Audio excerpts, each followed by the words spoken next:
பந்தம் அகற்றும் மணந்து குணப்புறப்பன் எவன்பால் உதிக்குமோ, எந்த உலகம் எவனிடத்தில் ஈண்டிருந்து கறக்குமோ, சந்தமறை ஆகமங்கள் இனத்தின் எவன்பால் தகவருமோ, அந்த இறையாம் கணபதியை அன்பு கூற தனுகுன்றேன். நிகழும் மங்களகரமான விசுவாவச வருடம் ஆடி மாதம் 16ஆம் நாள் வெள்ளிக்கிழமை சுவாதி நட்சத்திரமும் சித்தையோகமும் கூடிய சுபநாளில் ஆகஸ்ட் மாதம் 1/8/2025 மலர்கின்றது, பிறக்கின்றது. 8/8/2025 வரலட்சுமி நோன்பு. அது முழுக்க முழுக்க பெண்களுக்கான ஒரு பூஜை. அதை நான் பின்னாடி உள்ள ஒரு பதிவில் உங்களுக்கு தனியாக சொல்லிடுறேன்.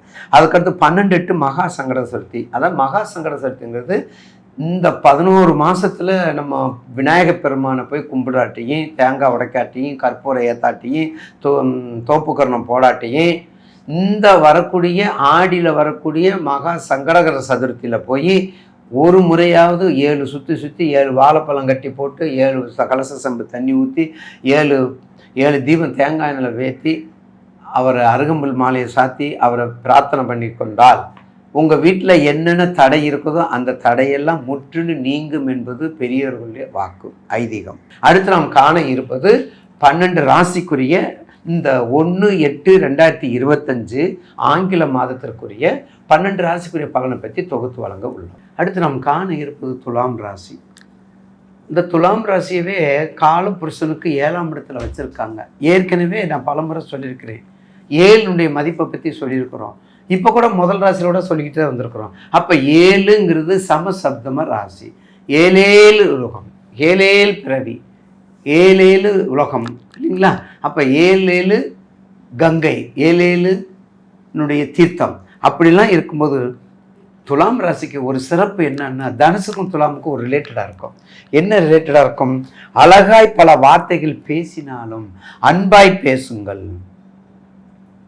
ஒரே ஒரு வரிக்கு உணர்வுகள் அதிகம்.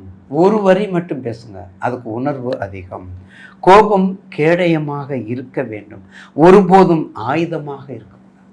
கோபம் கேடயமாக இருக்க வேண்டும். நம்மை காத்துக்கொள்ளும், நம்மை தற்காத்து கொள்ள வேண்டிய கருவிதான் கோபம். ஆனால் அதே ஆயுதமாக இருக்கக்கூடாது. நம்ம பேசுறதுல தற்காத்து நம்மளை மீட்டு இருக்கக்கூடாது. தயங்கி தொடங்கும் காரியம் சங்கடத்தில் முடியும்.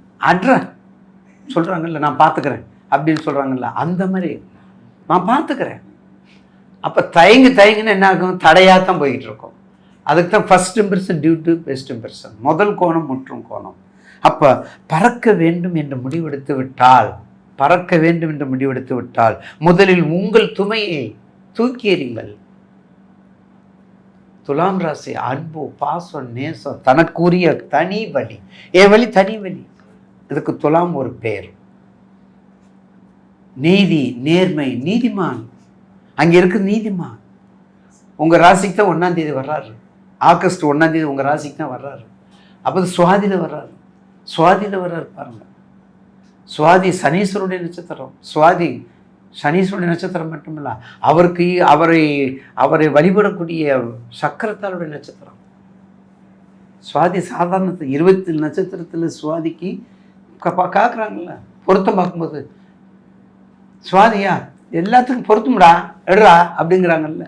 மற்றத்தை நம்ம சொல்ல முடியாதுல்ல. மற்றதில் தாராபலம் சந்திரபலம் பாடுறா, இதை எடுத்துக்க அப்படிங்கிறாங்கல்ல. அப்போ அந்த தனி மகத்துவம் வாய்ந்த துலாம் ராசி நேயர்களுக்கு இந்த மாதத்தில் உங்களுக்கு ஒரு நல்ல படிப்பினை கொடுக்கும். குரு பார்த்து கொண்டிருக்கின்றார். குரு 5ஆம் பார்வை பார்த்து கொண்டிருக்கின்றார். கொடுப்பினையாக இருக்கின்றார். கோடி பாவத்தை நீக்கி கண்டிப்பாக நல்ல ஒரு காரியத்தை கொடுப்பார். எத்தனை நாளைக்கு? இன்னும் ஒரு 10 நாளைக்கு. ஏன் 10 நாளைக்கு? அடுத்து குரு அதிசாரத்துக்கு கடகத்துக்கு வந்துடுறாரு. இப்போ 5ஆம் பார்வை பார்க்குறவர் அப்புறம் 9லேருந்து உங்கள் ராசிக்கு 9, 10க்கு வந்துடுறார். 10ல் இருந்தாலும் பதர் இல்லை, 10ல் இருந்தாலும் பதவி போகாது, 10ல் இருந்தாலும் அதாவது ப்ரொமோஷன்கள் அதிகமாக வரும். குரு 10ல் இருந்தால், ராசிக்கு 10ல் இருந்தால், லக்கணத்துக்கு 10ல் இருந்தால் அது போய் இது போயின்னு சொல்கிறது அந்த கதையெல்லாம் வேண்டாம். யார் வீட்டில் இருக்காரு? உச்சம் பெற்ற வீட்டில் இருக்கார்.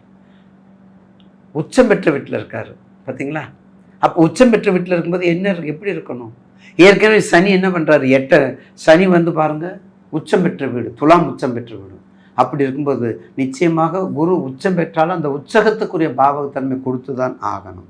அடுத்தது துலாம் ராசிக்கு 6ல் சனீஸ்வரன். துலாம் ராசிக்கு உச்சம் பெறக்கூடிய சனீஸ்வரன் 6ல் இருக்கார். 6ல் மந்தன் இருந்தால் அகிலத்தையும் கட்டி காக்கலாம். சரிங்களா? சகல ஐஸ்வர்யங்களும் பெருகும். இப்போ என்ன ஆகுது? வக்கரத்தில் இருக்கிறதுனால அந்த தாக்கங்கள் குறையும். வக்கரத்தில் இருக்கிற அந்த தாக்கங்கள் குறையும். அதனால் கொஞ்சம் கவனமாக இருக்க வேண்டும். தொழில், என்ன தொழில் வேணாலும் எடுத்துக்கோங்க. என்ன தொழில், ஏன்னா துலாமுக்கு வரும்போது விவசாயம் முதுகெலும்பு. விவசாயம் எடுத்துக்கோங்க, பெண்கள் சம்மந்தப்பட்டு எடுத்துக்கோங்க, மீடியாக்கள் எடுத்துக்கோங்க, கம்ப்யூட்டரை எடுத்துக்கோங்க, நடன நாட்டியம் எடுத்துக்கோங்க, சினி ஃபீல்டு எடுத்துக்கோங்க, எந்த ஃபீல்டு உங்களுக்கு அழகு சம்மந்தப்பட்ட பொருள் எல்லாத்தையும் எடுத்துக்கலாம். அழகு சம்மந்த பொருள் எல்லாத்தையும் எடுத்துக்கோங்க. அப்படிலாம் எல்லாத்தையும் எடுத்துகிட்டு வந்தால் நிச்சயமாக துளாராசி இந்த மாதம் தானுங்க. ஒரு மாதத்துக்கு என்னையாக கொண்டு போகிறோம். ஒரு மாதம் நம்ம கோடீஸ்வர யோகம் மாறப்போகுது. இந்த ஒரு மாதம் தானே. அப்போ இந்த ஒரு மாதத்துக்கு கண்டிப்பாக குரு அதிசாரம் பெற்றாலும் உச்சம் பெற்ற குரு 10க்கு வரும்போது ஒரு ப்ரமோஷனோ, குழந்தை பாக்கியம், திருமண தடைகள், வியாபாரம், கமர்ஷியல் டேக்ஸு, ஃபைனான்ஸு சம்மந்தப்பட்டது, நோயிலிருந்து விடுபடுறது, மெயினாக நோய் நொடியிலேருந்து விடுபடுறது, கண்டிப்பாக மருத்துவ செலவு குறைவு, இது எல்லாமே உங்களுக்கு இந்த மாதத்தில் ஒரு சீராக இருக்கும் கண்டிப்பாக. அதனால் நிச்சயமாக உங்களுடைய துலாம் ராசி நேயர்களுக்கு ஒரு நல்ல, அதாவது கதிராமங்கலம் துர்க்கையை கும்பிடுங்க. சுவாதி நட்சத்திரக்காரவங்க கண்டிப்பாக ஒரு 27 சக்கரத்தாழ்வார்க்கு 6 விளக்கு தீபம் ஏற்றுங்க. 12 சுற்று பிரதர்சனம் சுற்றி ஒரு 27 சனிக்கிழமை போனீங்கன்னா நீங்கள் என்ன நடக்குமோ, உங்களுக்கு என்ன தேவையோ, என்ன நினைக்கிறீங்க, என்ன கொடுத்தால் பணம் வராது. இப்போ எல்லோரும் நம்ம என்ன கேஸில் இருக்கிறோம்? கேட்க கொடுத்துருவோம், ஆனால் வராது. அதில் தான் இருக்கிறோம். அப்போ யார் போகணும்? எந்த சாமியை கும்பிடணும்? சக்கரத்தால் கும்பிடணும். கொடுத்தா பகை, கேட்டால் கொடுத்த பணத்தை கேட்டால் பகை தானே. கேட்டால் பகை தானே. அப்போ சத்துரு தானே.